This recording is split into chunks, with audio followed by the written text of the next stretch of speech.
अस्सलाम। आज हम बहुत ही मज़ेदार मिक्स वेजिटेबल आलू गोभी पालक गाजर का सालन बनाने लगे हैं। इसके लिए गाजर को हमने काट लिया, गोभी काट के रख ली, आलू काट के धो के पानी में रख लिए, पालक काट के रख ली।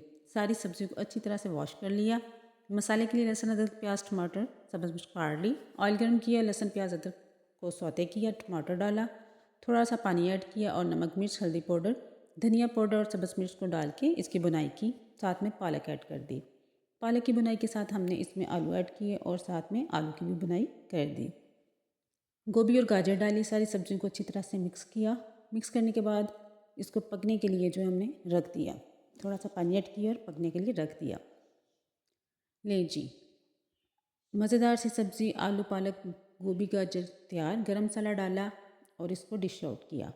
मज़ेदार होममेड आलू पालक गोभी गाजर का सालन तैयार, जो कि बहुत ही मज़ेदार और लजीज सालन।